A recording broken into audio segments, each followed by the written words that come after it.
Hi everyone, welcome on board to Happ.tv, where you get the reliable news that is tailored for you, and of course where you can actually comment and interact. Yesterday was a very memorable day, 30th of May, and this has to do with the Biafran War.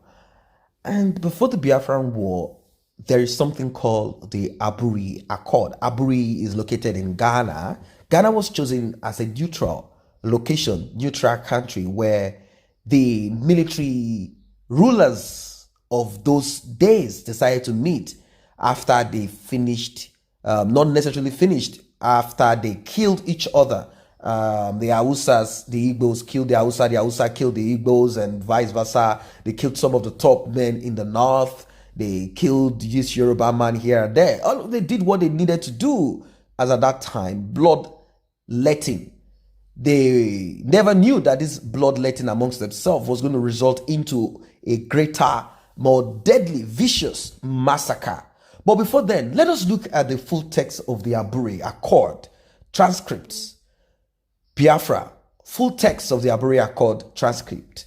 Aburi Accord was reached in 1967 after a meeting attended by delegates of both the federal government of Nigeria, the Supreme Military Council, and Eastern delegates led by the Eastern region's leader, Colonel Ojukwu. The meeting was billed to be the last chance of preventing an all-out war. It was held between 4th and 5th January 1967. Aburi, Eastern region of Ghana, was chosen as a venue because the Eastern delegates led by the governor of Eastern State, Colonel Ojukwu, safety could not be guaranteed anywhere else within the western or northern part of the country. So they chose a neutral place, like I said initially. Now I'm going to go through this. A military committee comprising representatives of the regions should meet to take statistics of arms and ammunition in the country. Unallocated stores of arms and ammunition held in the country should be shared equitably between the various commands in the Federation.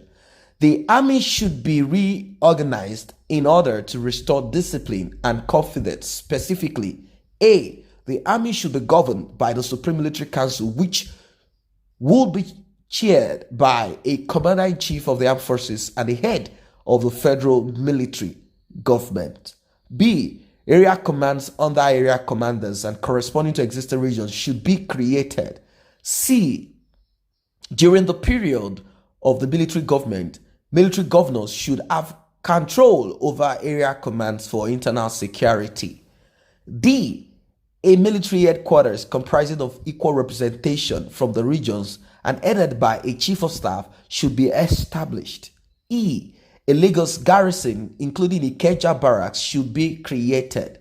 In accordance with the decision of August 9, 1966, army personnel of northern Nigeria region should return to the north from the west in order to meet the security needs of the west. A crash program of recruitment and training is necessary, but the details should be examined after the military committee has finished their work.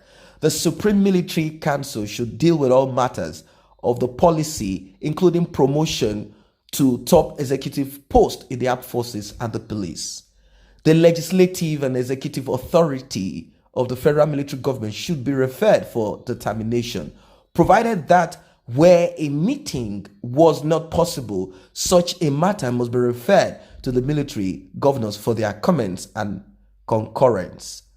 Appointments to the diplomatic and consular post, as well as to superscale post in the federal public service and equivalent post in the federal corporations, must be approved by the Supreme Military Council.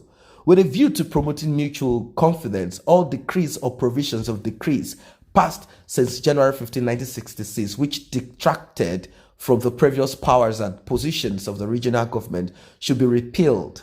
Law officers of the Federation should meet in Benin or on January 14, 1967, and list all the decrees or provisions of decrees concerned so that they may be repealed not later than January 21st, 1967, if possible.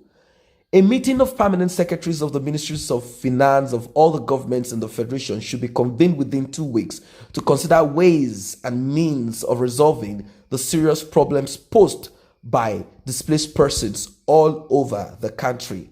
Displaced civil servants and corporation staff, including daily paid employees, should continue to be paid their full salaries until March 31st, 1967. Provided they have not secured alternative employment, the military governors of the East, West, and Midwest should send representatives, police commissioners, to meet and discuss problems of recovery of property left behind by displaced persons. The ad hoc constitutional committee should resume sitting as soon as practicable, and the question of accepting the unanimous recommendation of September 1966 should be considered as a later meeting of the Supreme Military Council. For at least the next 6 months, there should be purely a military government having nothing to do with politicians.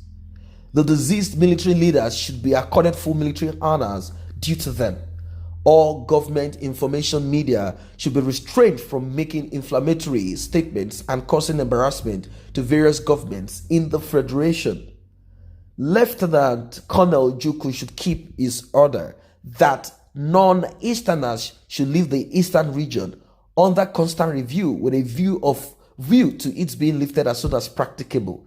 The next meeting of the Supreme Military Council should be within Nigeria at a venue to be mutually agreed upon.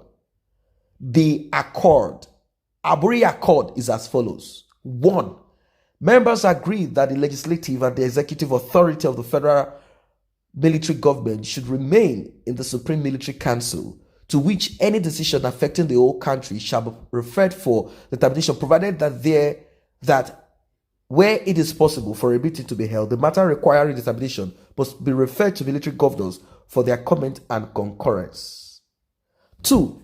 Specifically, the council agreed that appointments to senior ranks in the police, diplomatic, and consular services, as well as an appointment to superscale post in the federal civil service and the equivalent post in the statutory corporation, must be approved by the Supreme Military Council. 3. The regional members felt that all the decrees passed since January 15, 1966, and which detracted from previous powers and positions of regional government should be repealed if mutual confidence is to be restored. This is the Aburi Accord. Well, it might sound, way overboard to some people, it might sound, out of the ordinary to some people. But what I want you to understand about this Aburi is simply what led into the Civil War, as Gowon was said not to have upheld the agreement. Gowon never agreed. I think as a result of the other colonels, they said no to the agreement. They want Nigeria to be what it is, as you know it today. Now, it is serious. This is deep. Now, there's something I need to let you understand too. You see, they wanted to keep Nigeria as it is.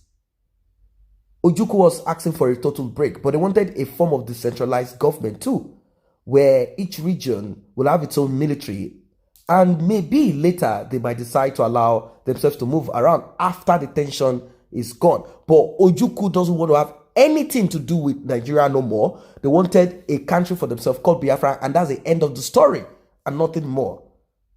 An end to Nigeria, and they wanted to keep Nigeria. Now, there are some people out there saying that Nigeria would have still divided without the need for shedding of blood if only they agreed among themselves. Ojukwu agreed and kept the military to himself, and afterwards he decides more on what he needs to have for his own people, like a gradual process rather than a forceful break. That would have prevented the civil war. But the question I ask is this: if someone says, I want to break away, This is my region. This is where we live. This is where I am indigenous to. I don't want to have anything to do with you again. Why should there be a problem? That is it. Do you know why it became a problem? That is because certain people that are from the same East, Igbos, certain people, if you want to research this, that is why it's good to do research and watch all videos of 1950s, 1960s. You will see deep details. There are some Igbo Biafras that were not interested in Biafra. They like the structure. They like what is happening because they are occupying particular positions in the Nigeria of those days. So they don't want a break.